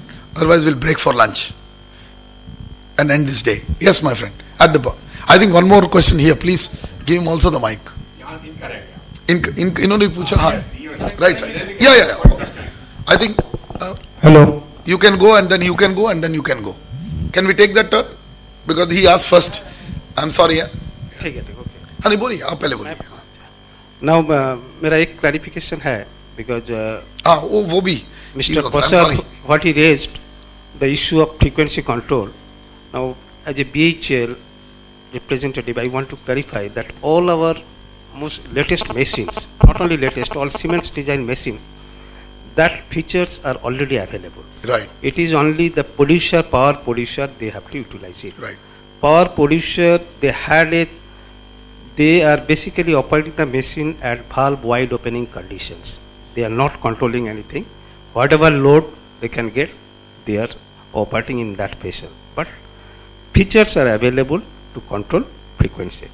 Now, basically my second question was for our NTPC panelists, because what we have seen, especially in supercritical technology, that bulk tenders, what we feel, they have put BHEL into a disadvantaged conditions. Yeah, exactly. I was saying that price discovery and give some orders. Because that was my point. Give a first chance to them. Just a minute, sir. Because first thing, we do not understand that BHEL, who is having a 50 years of manufacturing experience of power plant equipment, they have started equating BHEL with the all newcomers, new joint venture operators in this country. That is not fair. Second thing, they have put certain conditions, especially that JDU, joint deed of undertaking. This particular clause, it has forced BHEL to go for maximum import content. Mm-hmm. And that is eating out all our margins. To be very frank, by going for this supercritical technology, especially for these bulk orders, we are not going to make any profit. What Mr. Dubey was telling, that BHEL has also learned how to quote. Basically, we have to survive in this country. That's why we are quoting so low. But the clauses what they have put through that JDU, that will affect BHEL very adversely. So that is my point. I think this gathering, actually my point was mainly for NTPC panelists. And apart from that, in most of the, as a commissioning engineer, I have all along worked as a commissioning engineer in the field. My feeling is, all sorts of specification what NTPC engineering is making, their basic aim is to stop BHEL. Their basic aim is to stop BHEL so that BHEL cannot quote. And even if they quote, they will see to it that they are penalized. But sir, isn't it a little unfair on NTPC when you say that, because see, they have always bought your machines and they were the first ones to have all your machines, and now if this issue comes up, because see, I'm putting a point in a different way. BHEL needs to compete. You cannot say that Toshiba is a new person. See, this will be damaging your own personal interest, which I have told BHEL chairman many times, BP Rao. Because see, you need to compete with world-class technologies. It's not that BHEL is incapable. BHEL is already making the stuff here. And you have, in fact, if I use some words, you already worked with some of those guys like Alstom. How can you now oppose them when they come into India and put investments? Because no more jobs are being created. Some of your engineers are going and working in these places. My point is, we are not going for, that will come to protectionism for you. No, we are not avoiding any competition. Yeah. But there are certain clauses, that JDU, that joint. Yeah, okay, so you can represent JDU issue, but then making a sweeping comment that NTPC people are sitting to make specifications against you may not be true, because I am sitting on both the sides. I will not agree with that. I am not questioning that. I would like to support NTPC, because the NTPC is trying to build a specification where you cannot escape. They are trying to prevent the Chinese from coming in. I am knowing that very clearly. So BHEL position, this will be a very flawed position when you take it. And I would like to counter this, because I have said this openly. BHEL ex-chairman, your ex-chair Ravi Kumar is on my board, and I have said if BHEL does not face competition, it will wipe out itself. So you listen to constructive critics like us, that we are supporting you. We are the ones who supported you. We are the ones who fought. It is not you who fought. 2008 I wrote the first article after Haridwar that Chinese equipment do not have the capability to meet BHEL standards, and that resulted in a 2011 story in Forbes which I planted, not BHEL. So please remember this. So we have supported, but at the same time, please be open to competition. Don't be a loner and don't be a monopolist. We don't want Microsoft in India. Mr. Professor Iyer, BHEL is in competition right from 1990. So therefore, why you are afraid? No, we are not afraid. We are afraid of certain things by which, we are afraid of certain clauses by which our collaborators, they are taking advantage of us. No, but that is what. See, I will tell you. Our own collaborator. I will tell you. Our own collaborator, they are taking advantage of us. For example, I am telling you, there are certain things which we can manufacture at India. No, everything you are manufacturing. I'm telling you, blades you are manufacturing. You're one of the few blade manufacturers in the world. You have a state-of-the-art facility. Please listen to me. But they are Your boiler factory in Trichy is world class. Now point is, due to that JDU component, Kindly represent. We are forced. Kindly represent. I will publish an article. It is already over. So I will publish an article. Come forward. Kindly look into that. No, not look. You must put your money where your mouth is. Please produce an article. I will publish it. No questions asked. Okay, thanks. I will not edit a word. Only I will make it more better as a journalist. That's all. Okay, thank you. I am supporting you. But let us not complain. Let's not say the NTPC people are sitting there to make a tender against us. I think that they will never do. See, their job would be, see, I tell you the larger perspective of the story. We need to fight if joint sector or any sector manufacturing and investment happens in India, then the leg of the manufacturer is in India. He is going to the loss of India and taxation of India. Then there is no unfair competition with you. That is the first thing you must address. And here, I'll say if this happens, I cannot even stop a Chinese who makes a factory here. So be careful about that issue, because we can fight them only till they are importing and forcing and dumping the equipment from their side here without any control. But the moment they come here and manufacture, that situation will be over and nobody will be able to raise the bogey. I will also have to take a back seat and say they have invested here and now you live with them. Because if they escape, you can shut the factory, you can put a penalty, you can bring them to court, haul them. That's what the Chinese will face when they come to India. Because they cannot face lawlessness, like they go there and they say we can't supply this part. So that situation must come. Let us go logically, let us compete. BHL is a leader. BHL must say कि भाई हमें कोई डर ही नहीं है यार, हम तो अभी भी 3.9 crores per megawatt, he said you are winning. So why you are worried? Your prices are still low. And let the renminbi strengthen, yuan strengthen. They will be costlier than you shortly. Just a moment. Those prices are not sustainable. No, I understand. I understand. Those prices are not sustainable. I agree with you. I agree with you. So this we will represent. Come up with the fact what is sustainable. Come up with what is a realistic price. That is what you are telling, na, some negotiated price. I am talking of a new formula. Yes. And then if BHL, let's take capacity. I am giving the formula here. I'll come up. You help me out. My formula is okay. सबकी इतनी capacity है India में. Let's say 60 gigawatt आ जाती है. And we make a plan here 60 gigawatt should be consumed. Right? And then the percentage share based on their manufacturing. Yes. Simple. Why do you want to tender and waste your time? Have a price discovery formula. This is the price. 2 साल में review करिए उसको. You will get so many plants in India in no time. Why the government is wasting its time on some piles of paper, putting all those evaluation. You know, one company, whether it's you or anybody, makes one offer. The offer will cost $500,000. Who will pay for the offer price? People spend time in engineering, project management to produce an offer without a result. It's not easy. Right, sir. I have a point to make in response to this. Right. I am from NTPC and I have been great. I am happy you are here. Associated with the recent 2-3 projects which have. I am happy you are here. Yeah. I was not sure whether any NTPC, because nobody was defending, so yeah, I had to do that. I am here to answer his question. So far as the DJU issue has been raised, I am here to quote that DJU has been revised for the case of BHL only. Right, great. Time in North Carolina. Please give them a big hand for this. It has been revised. I don't know whether you are aware of it or not, but they have issues with Siemens. I won't like to go into depth of that. But you have problems with your collaborator and all. I won't like to delve into those things. But we have suitably revised the DJU only for BHL. So that you must be happy. Now the answer is there. And for that, our other vendors or other competitors who are in market, they are strongly objecting these things. Obviously. Yeah. Because we have to provide a level playing field for all. Yes. Cannot be for BHL or Toshiba. Absolutely right. It is NTPC standard. Yeah. NTPC is known for this. Our standard is known to everyone and it is in black and white. And NTPC is considered to be the most ethical buyer in the country and globally also. So I would like to see NTPC like that only. Yeah. And one more fact I would like to put.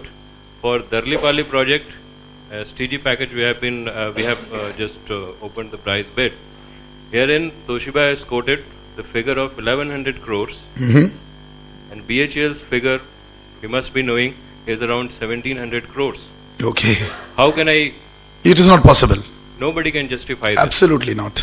If there is a gap of this huge gap staying there, nobody can. Right, right, surely. Surely. Yeah, these are the two things, because I want everyone to be in close. I mean, the figure should be close enough so that I can make some arrangement for BHEL to come forward. No, see, supporting them for their manufacturing capacity is a national issue. Yeah. I am also with it. In fact, I as a publisher will go one step forward, say, it is an institution you have created, so don't kill it. But at the same breath, I would say, kindly compete, kindly go forward and be competitive, the way you are giving the message to them. Having said all this, I would reiterate that working with BHEL is our preference. Absolutely right. Yeah. We always want. I would say even BHEL Jindal's to be preference. There. I would say, why yours? I see Jindal, they have not bought any machine from anybody. It is unbelievable. Jindal and Steel and Power, all the machines are BHEL. Because and they have a very comfortable relationship. Not only that, if you see the entire project schedule of Jindal, Right. that is the only IKP which has made all records. Agreed. And today, we are making all records on all activities. So that way, there is a good. But still today they are making what in any activity you take. Right. They are making all benchmarking. Exactly. That will be national. It may be So let us also accept that private sector has favored BHEL also. Let's not say that has not happened. And moreover, BHEL also feels very comfortable working with NTPC. Obviously, because they don't have such to a put long their- relationship. Yeah. Obviously. This is there, and more thing is, moreover, NTPC people take over all the things, and BHEL people sit comfortably while erection and commissioning activities are going on. Right. It will be on the lighter part. Thank you. Yeah, what we should do, the 2-3 gentlemen have been raising hands, we give them the chance and rebut will be last. So let's go with the gentleman over there first. Sir, kindly introduce yourself also. Give the other one.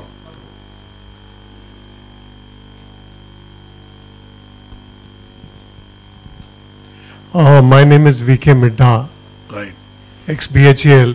Right. So, seeing the ping pong between the two sides, may I make just a comment to Mr. Mehti? If BHEL cannot sustain the price levels, nobody in the world will be able to, in India at least. Absolutely. So don't worry too much. Some aberration in the market may occur because some people want to enter the market. They will price it in a way, but on a long way, I am convinced after 38 years of working with BHEL that if BHEL cannot sustain, then nobody can sustain. It will come to a rational level. My question was actually to Mr. Dubey, who has left. Okay. Ji. This is regarding, but I'll still throw the suggestion in the house. This is regarding solar thermal. Now, solar thermal cost element, Mr. Jain was also saying, and to some extent I was involved during the last phase of my career. So, the solution which we had proposed was, supposing we do a hybrid. That means with the existing thermal unit, you add the solar thermal. So it cuts the cost by about 30 to 35% easily. Secondly, it changes the, covers you against the variability. Because on the variability is there on the solar PV side also, but on the solar thermal, the variability is much more. So once you put the steam inside the header, then everything rest takes care. So I wanted to ask from Mr. Dubey what is happening, because before I retired, I pushed 2 projects. One was in Gujarat, which is being done in connection in this thing with the gas turbine, and the other one which was proposed was to Maharashtra. So I just wanted his views on whether. No, I have an association called Renewable Energy Association. If I get a representation even as an individual from you, it will be very easy for me to put it across with MNRE straight away what your idea was. And I'm very sure that with a joint secretary, solar like Tarun Kapoor, until he is there, you can be rest assured that things will be heard. I totally agree with you. He's not there. Things are a little different. I wanted to. He has supported me fully on the ultra mega solar power project, which I conceived about 2 years back. No, he's a very positive person. I tell you, 4,000 megawatt. we're lucky to have some officers like this. He was one of the officers who was supported me more than the support from within initially. Right. Finally, of course, that project is seeing the light of the day.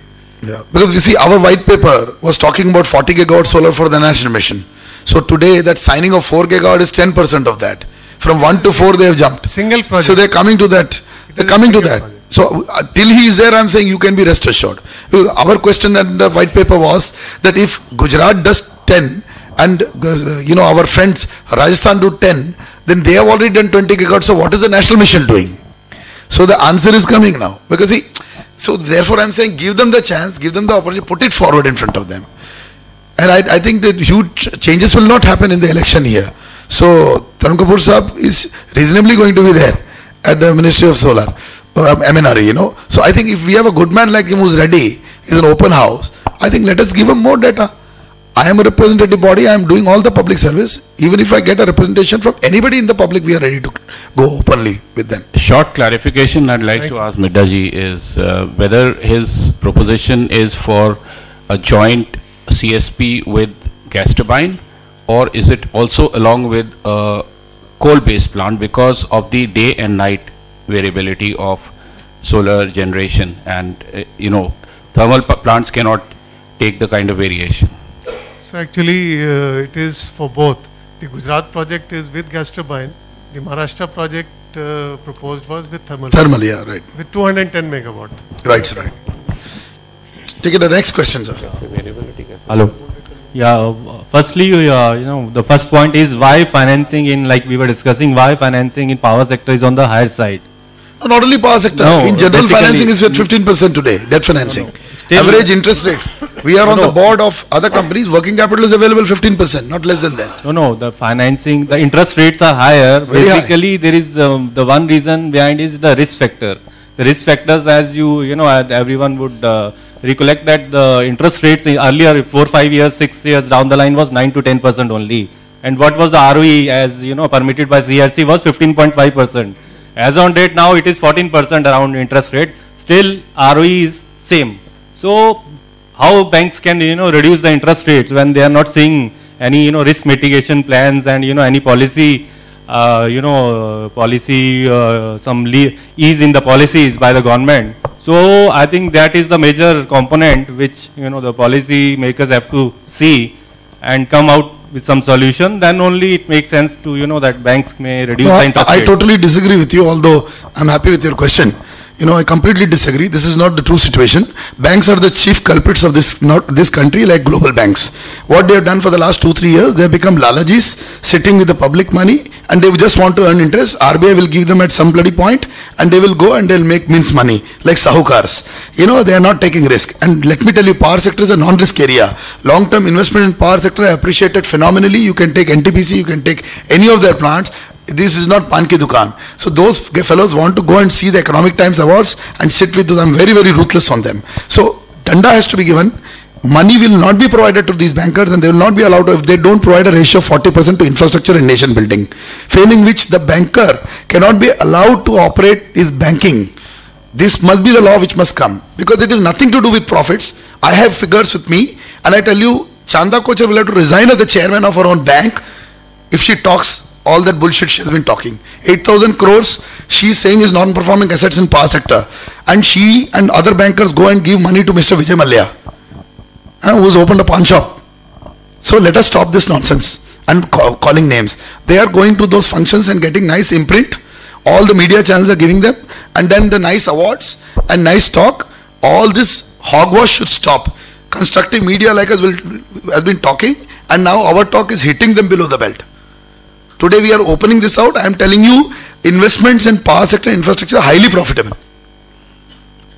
Don't talk of the 16% IRR business. You are getting that 16% when you go over a long period of time. Your bloody IRRs after they depreciate is phenomenal. You see the dividends. In the case of NTPC or BHL, you will not calculate anything. But when you see the dividends, even Coal India Limited, which does not upgrade any of its coal facilities, does not buy modern equipment, goes and hands over $4 billion to the government of India, 16,000 crores. This is just a few weeks back. And they we gave dividend of 16,000 crores. Kick them in the butt. Take 8,000 crores back into modernization of coal mines. See what happens to this country. So I don't buy your argument. Banks are the chief culprit of the country. They are also not giving any housing loan. They brought the collapse in the housing sector because 60% of the loan capability of the housing sector went down. Not only black money. You see, you go to any, and they are rejecting every application on the planet because they want to save. And when they do valuation of existing assets, I will tell you whether it's a private sector bank or public sector bank. Anywhere they will try to buy your asset at 50% of the rate at which you have bought. You buy a property in Noida at 2 crores, you will be told next day that it is only 50 lakh rupees when you go for mortgage loan, if you paid the entire money. So they are frauds. The second point is pertaining to the price discovery. As you were saying, why we are not going for price discovery rather than, fixed cost method, that bidding for only fixed cost. That is very true. I also feel that the Ministry of Power and the procurers, whosoever calls for a bid, should do a regular homework. They have to do some homework and come with a ceiling price. See, I'll tell you from where it has come. Yeah. I formed the first price variation clause committee when I was in IPMA as a youngster. Me and Hetal were young people then. IPMA was not even born. This is the Worli office. And for copper price variations, I set up the formula for the nation. The first power purchase agreement for liquid fuel projects was vetted by me. That has gone into the PPA that your country is having today. A lot of modifications have happened, but we made it for a 40 megawatt liquid fuel project in the country. So the PPA draft is from an Indian, and I am the man who drafted the first ones, which have gone to public sector to everybody, and it has happened. So I know a little bit more. Before I came to publishing, I know a little bit more than what you see. So we know, and we are not bound by anybody. In media we are not bound by anybody. We are going to call a spade a spade. Banking sector has to be given a danda in this country. They have to take risk. If private sector takes risks, if public sector also takes risk, even a BHL takes risk when it gives it equipment and does not get paid for it, I think bankers have to be asked to take risk, otherwise get off. Chairmen and managers of banks will have to be given a danda, a legal danda via RBI, that you will not get the next round of capital if I don't see an asset formation in your system. Don't call it NPA. We will solve it later on because you're lending to the wrong guys. Your NPA are coming because you are lending to the wrong guys. And because you have everybody is involved. It is corruption. Why you give loan to Mr. Malia again? To take him out. Just issue arrest warrant on him tomorrow morning. Just one more question to Mr. Sachdev. Basically on the coal front, that Yes, sir, before that, the gentleman over there. After you finish, yeah. Gentleman at the last. So on the coal front, is that that why that that production has not increased? Because it is said there is an apprehension that underground mining has not been done to that level which was required, which has led to this that shortfall. I didn't mention that at all. No, you have not mentioned. I'm just putting it up. An additional point. Yeah. And you have not said. And secondly, basically, there are many mines. Kindly reformulate your question. Yeah. What is your question? Yeah. The question is that whether only the focus was only on the normal mining, or due planning was done for underground mining also, or it was only open cast which was that was emphasized in the planning stage. So this is a very good question. Sir, yeah. In fact, there has been quite a myth in the market that coal industry in India is focusing on open cast mining. You know what decides the method of mining? Actually only one thing decides the method of mining, rest follows. That how deep is the coal deposit. If deposit is shallow, underground working is not feasible because the roof collapses and there are extraneous problems. So depth is one, seam thickness. Now somebody mentioned Singrauli. Singrauli we have seam called Jhinguda seam, 134 meter thick. 134 meter. अगर उसको multiply करोगे 3 से 400 foot, वो सीम को underground करोगे, underground we can do only 5-6 feet at a time, and the ratio is less than 1:1. You have to dig it out. Next, the economics. Ultimately, what end use coal is. And lastly, which is very important, in Indian scenario, our 299 billion watt resource I mentioned, 60%, mind, 60% lies under a shallow cover of 300 meter only. Correct. Am I right? For a depth of 300 meter, if I religiously force underground mining on everybody, we will be creating Jharia and running as again, and most of the coal will be left in the pillars and they will catch fire. Exactly. Now, this is the wrong part of your question which I addressed. Now, right part of the question I addressed, which is very important for all of you to note, particularly the bankers. Till now, right from day one, I would say 1971 or 1970 mines were nationalized. Focus had to be on open cast mines for three reasons. A, you had to open the new areas, faster production build up, and to meet the requirement of NTPC and all these things are faster. And certain B, like Singarodi, every ounce coal can be dug out without much problem, no underground is required. There is one seam which is 1.4 meters, 100 meter below the last seam. No use really going for that. This is second. Now third was, wherever you have faster development, the restoration part, that can be better done with open cast than underground, because underground you lose coal, it catches fire. Up to 300 meter, if you can do 60% of 124 itself is a fortune. But we have missed at one point where I'll agree with you. You said judicious mix. Up to a point, open cast mining you can continue.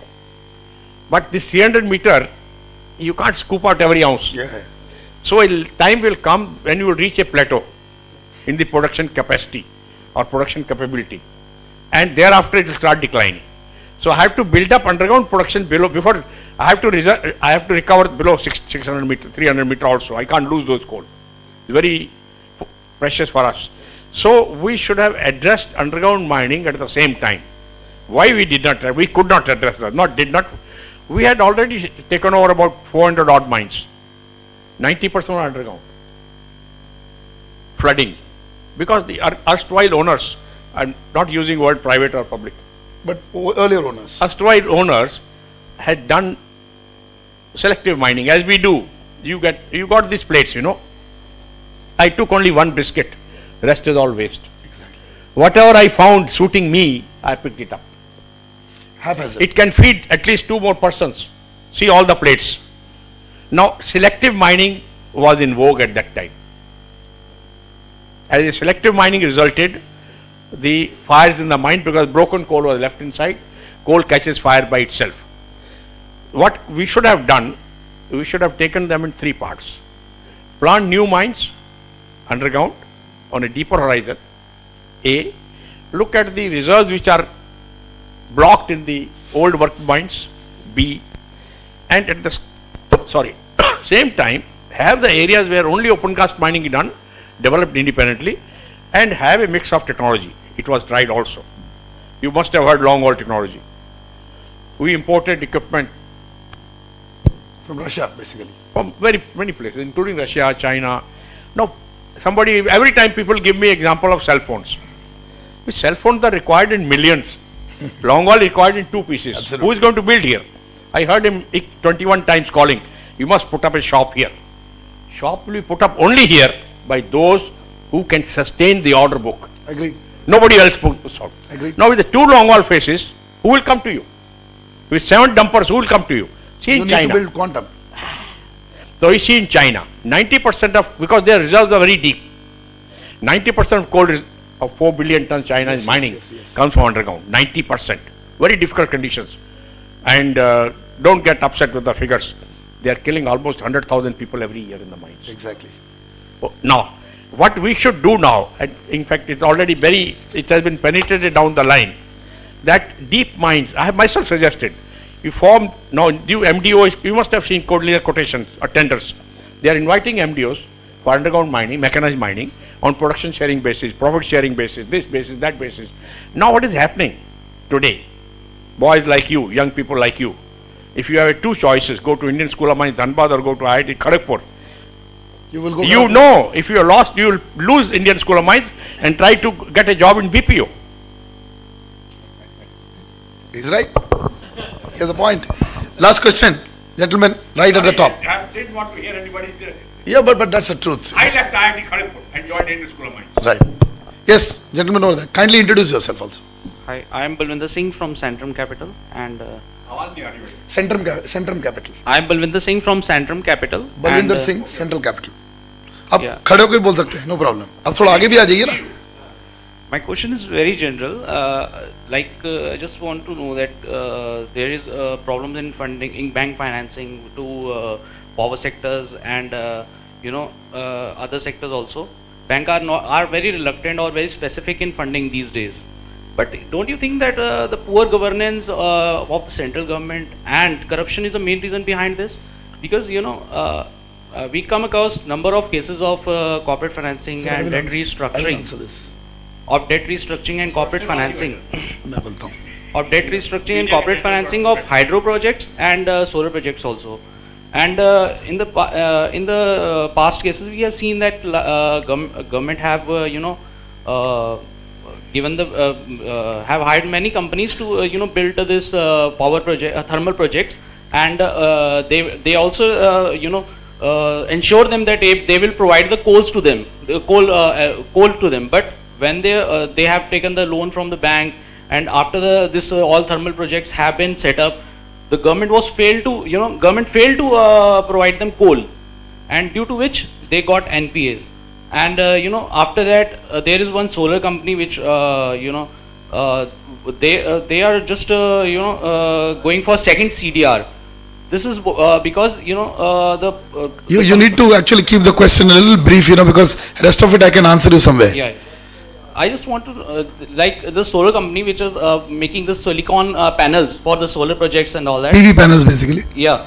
And they are going for CDR. The reason is because their selling price is less than their cost price.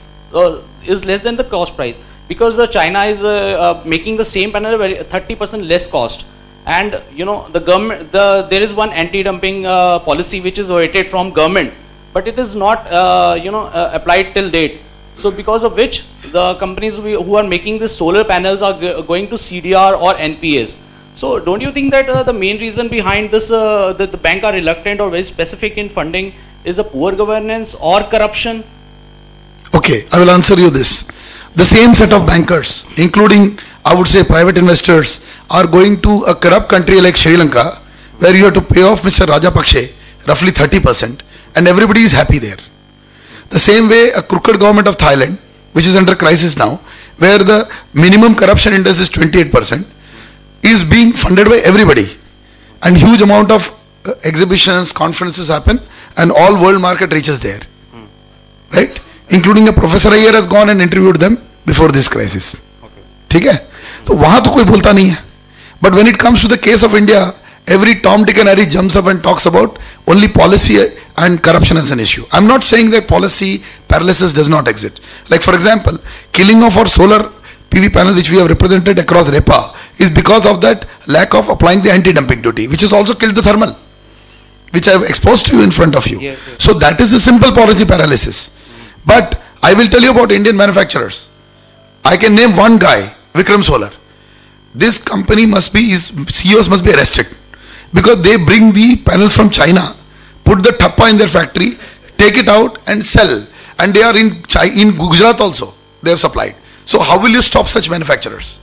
They are in the eastern region, they will go back to Bhutan also tomorrow, if I open up Bhutan. Yeah, that is why I am saying see, this is policy paralysis. Anti-dumping is very much required on China, because therefore we are not promoting our own manufacturers. So anyway, let me complete. Let me complete. This question can go on. But just giving this bogey of corruption and not investing, I tell you, people don't want to work. No, banks including foreign operators in this country, they are being lazy on India, and they only continue to compare us with China in every issue without realizing that you are working with a democracy which has long-term benefits for you. Stability will come, governments may change. In 2014 you may have even a khichdi government which may fall in 2 years, worst case scenario. But let me tell you, they cannot avoid any infrastructure or major investment. If they want to survive, they have to do that. Today's condition is that the politics has changed towards economic dimension. So let us not underestimate, let us also see this is both side. Yeah. ताली एक हाथ से नहीं बजती बोलते ना. It's both side. It is very easy that these young MBAs and people take engineering, then they take MBA. I'm coming back to what Sachdev Saab said. So they have very little exposure. इनको क्या है कि बड़ी बड़ी salaries चाहिए, घूमना अच्छी जगह पे, 4-5 स्टार में खाना पीना है, काम नहीं करना है. कितने हाइड्रो इंजीनियर जाएंगे हाइड्रो साइड पे काम करने के लिए. सो बैंकर्स में भी इसी तरह के लोग आ गए हैं. आता जाता कुछ नहीं है, रिपोर्ट करने आएंगे. KPMG में मेरे साथ आते हैं, बोलते हैं हम नॉलेज पार्टनर बनेंगे. मैं क्यों बनाऊं? वो तो मेरा सेमिनार अटेंड करो. क्रिसिल मेरा सेमिनार अटेंड करो. नॉलेज पार्टनर हम बोलेंगे तुमसे ज्यादा नॉलेज हम तुमको देंगे. This was one of the bankers who negotiated with me to put his logo here. I said nothing doing because I did not want to sell my soul. He said I want knowledge partner. I said nothing doing. What knowledge you will give me? I said take any other partnership. So they said okay, how much you will charge me? I said ठीक है, whatever you can give me, you give me. Then they escaped. So understand these issues. Yeah, but this is a private bank. I am talking about the PSU's bank who are already funding. No, PSU banks का बुरा हाल है यार. आपको मालूम है former central bank chairman Tansale, he came directly. I'm naming the guy. He was one of the biggest bankers in the country. He came to me, Iyer Sahab, can you help me? He understood my law idea. He said हमारा Maheshwar idol का project रुका हुआ है. आप इसमें हमारा non performing asset हो गया है. How you can help? I gave him a straight policy. You meet. The Kasliwals meet and I meet. Let me see how much agreement and will is there in both of you to come together to find a solution. Then I said I will personally go get a bailout. I had an international funder. I don't want to name them. They are ready to bail you out also and take the project over. Neither Mr. Tansale came forward nor bloody the Kasliwals came forward. So please, I think time is over. Okay. We can continue our question. I have a lot of answers. Thank you. And thank everybody for today's time. I think we'll come out with a white paper and please interact with us on this issue. You can send any inputs to us. Thank you and see you again in our next seminar.